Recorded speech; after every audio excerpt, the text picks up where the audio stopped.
Kenapa dia harus mengingat Yos? Bab 12. Darlene, apakah yang barusan kamu katakan itu serius?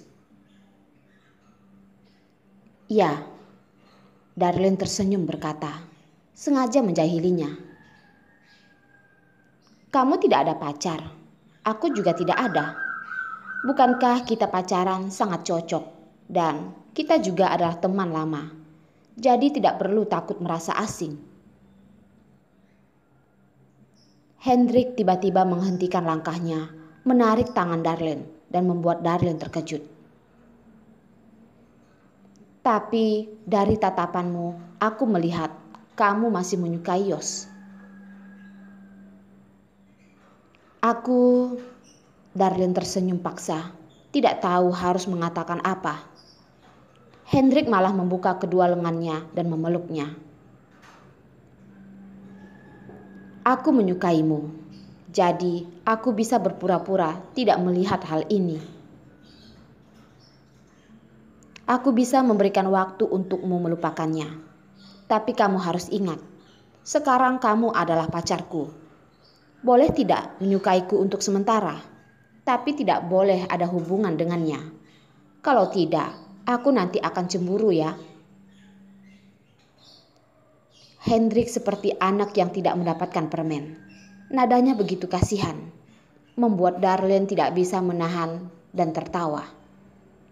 Menyodorkan tangan dan memeluknya dengan erat, mengiyakan. Tidak tahu kenapa dia malah sedikit ingin menangis. Masih ada pria yang begitu hebat menyukainya. Kenapa dia harus mengingat Yos? Darlene mengucapkan selamat jumpa pada Hendrik. Barusan sampai di rumah, dia pun menerima telepon dari Jen yang mengeluh kenapa dia pergi dan juga dengan senang berkata, Darlene, apakah kamu tahu? Aku sudah kembali bersama dengan Yos. Darlene mengiyakan. Aku tahu, aku sudah melihatnya. Kamu tidak tahu, karena beberapa hari yang lalu dia begitu dingin padaku. Aku kira dia akan menolakku. Jen pun tertawa. Anak ini jelas-jelas menyukaiku, tapi tetap ingin aku yang mengakuinya dulu. Benar-benar menjengkelkan kan? Jen pun bertanya lagi. Kamu dan Hendrik pergi bersama ya? Bagaimana dengan hubungan kalian? Baik-baik saja kok, Darlene berkata, pura-pura santai dan berkata lagi. Aku sudah bersama dengan Hendrik.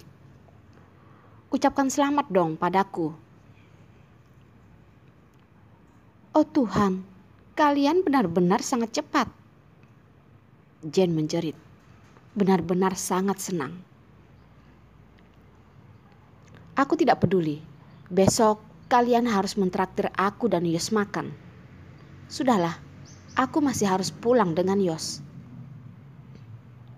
kata Jen. Baiklah, hati-hati di jalan. Mendengar telepon buru-buru ditutup, perasaan Darlene pun sangat kacau. Sangat ingin melempar ponselnya. Kenapa Jen memanggil Yos dengan begitu dekat?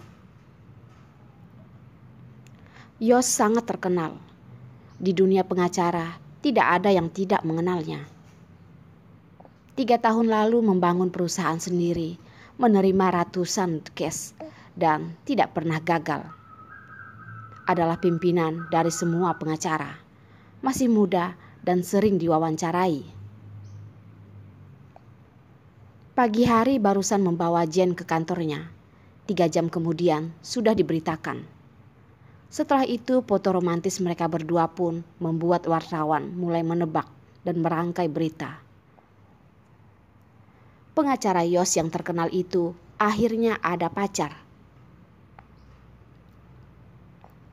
Menghadapi wawancara, Jen juga dengan terbuka membiarkan mereka mengambil fotonya. tersenyum dan mengatakan kalau dia dan Yos memang adalah pasangan kekasih. Tapi karena ada masalah tertentu, mereka pun berpisah dan sekarang mereka sudah kembali bersama.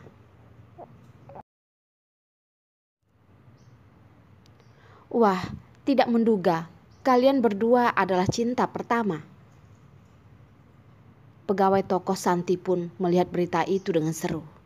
Juga bertanya pada Darlene. Kak Darlene, apakah kamu memiliki cinta pertama? Tidak ada. Darlene berkata, menyodorkan tangan menutup layar ponselnya di meja. Jam kerja, jangan terus bermain ponsel. Lagi pula berita entertainment itu tidak begitu bermanfaat, kata Darlene. Tapi aku merasa pengacara Yos sangat ganteng dan juga masih muda. Sayangnya dia begitu setia pada cinta pertamanya. Setelah berpisah begitu lama, tapi tetap bersama lagi. Kamu rasa kenapa kita tidak kedapatan pria yang begitu hebat ya? Darlene tertawa, tidak berkata. Ini adalah Jen. Kalau adalah dirinya, mungkin tidak akan begitu beruntung kan? Kalau tidak, kenapa bersama selama 3 tahun, dia hanya bisa bersama dengannya secara diam-diam? Darlene tiba-tiba tidak ingin tinggal di komplek itu lagi. Tidak peduli karena takut bertemu dengan Jen ataupun alasan lainnya. Keesokan pagi, dia pun membuat janji dengan perusahaan pindah rumah, lalu menelpon Hendrik. Halo Hendrik,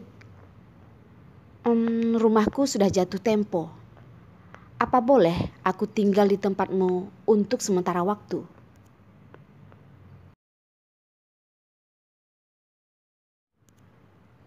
Bertemu saat makan. Bab 13. Baiklah, aku pergi menjemputmu. Hendrik tinggal di Teluk Barokah. Itu adalah komplek berkelas tinggi yang dekat dengan danau. Malam hari bisa jalan-jalan di sepanjangan danau.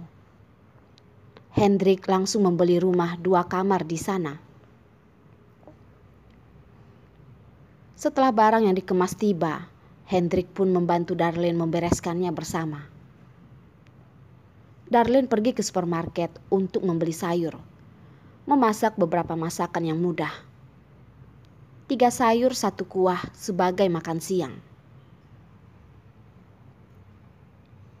Hendrik makan dengan begitu puas, tersenyum berkata, kemampuan masak pacarku benar-benar sangat baik ya. Lain kali, aku tidak perlu makan di luar lagi. Darlene pun tersenyum dan berkata, kedepannya aku pasti akan membuatmu menjadi gendut. Mereka berdua sama-sama memiliki pekerjaan, tapi waktu kerja mereka hampir sama. Kehidupan mereka pun sangat tenang dan harmonis. Kadang-kadang, Darlene akan pergi menjaga toko, membantu pegawai toko membereskan gudang. Setelah Hendrik datang, mereka berdua pun pergi jalan-jalan.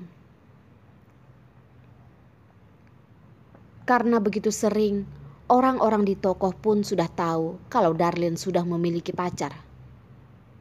Tidak hanya ganteng, dengar-dengar juga adalah trader yang hebat. Semua orang sangat kagum dan juga mendapatkan banyak keuntungan dari Darlene.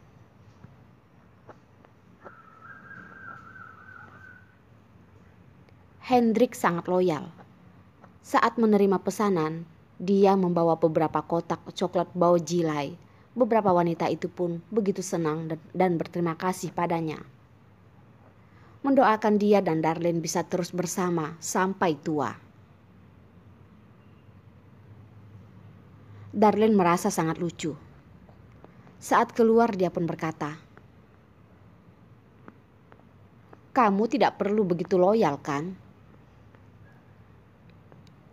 Klien yang memberikannya padaku. Aku masih menyimpan beberapa kotak. Hendrik tertawa, mengelus kepala Darlin dan lanjut berkata,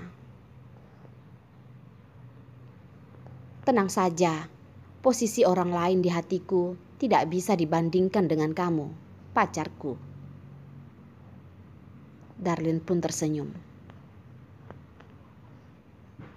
Hendrik mengatakan malam ini ingin membawa Darlin pergi mencoba kepiting danau. Langsung menyetir mobilnya ke pinggiran barat. Restoran kepiting itu dibangun di atas danau teratai yang terkenal. Di musim ini ada banyak bunga teratai yang bermekaran. Aromanya sangat wangi. Karena Hendrik dan bos di sini adalah teman lama, dia pun mendapatkan tempat duduk terbuka. Tidak menduga, saat mereka berdua mengikuti pelayan ke tempat terbuka, mereka pun melihat Jen dan Yos. Darlin?" Jen langsung menghampiri mereka, menggoyangkan ponsel yang ada di tangannya, tersenyum dan berkata, "Aku barusan ingin menelponmu untuk mentraktirmu makan kepiting di sini. Tidak menduga kamu dan Hendrik juga datang ke sini. Benar-benar kebetulan." "Ya, kebetulan sekali ya," Hendrik berkata, menyodorkan tangan dan merangkul Darlin ke pelukannya. "Kenapa? Pacarmu adalah teman baikku. Untuk apa kamu merangkulnya dengan begitu erat?" Jen tertawa sambil memarahinya. Langsung menarik Darlin ke sisinya. "Ayo Darlin, duduk dengan kami." Darlin tidak berdaya dan hanya bisa membiarkan Jen menariknya ke meja mereka. Setelah masuk, tatapannya tidak sengaja bertemu dengan Yos. Tatapan gelap Yos pun membuat Darlin takut, merasa kacau dan menghindarinya. Benar, hanya tidak bertemu selama 2 minggu. Darlin mana mungkin dengan begitu mudah melupakan Yos. Jen duduk bersama dengan Darlin, mengatakan kalau dia sangat suka makan kepiting. Bertepatan Yos tidak sibuk, jadi memintanya untuk kemari. Hendrik pun tertawa berkata, "Benarkah? Kebetulan juga, karena Darlin suka makan. Jadi aku membawanya kemari." Benarkah?" Jen dengan heran menatap Darlin. "Tapi Darlin, bukankah kamu bilang kamu tidak suka makan kepiting?" "Kapan dia tidak suka? Hanya saja kepiting terlalu sulit untuk dikupas dan juga mengotori tangan." Hendrik berkata dengan perhatian menaruh sapu tangan restoran di kaki Darlin. "Saat makan kamu dibantu oleh Yos. Tentu saja tidak bisa merasakannya." Jen pun menyindir Hendrik.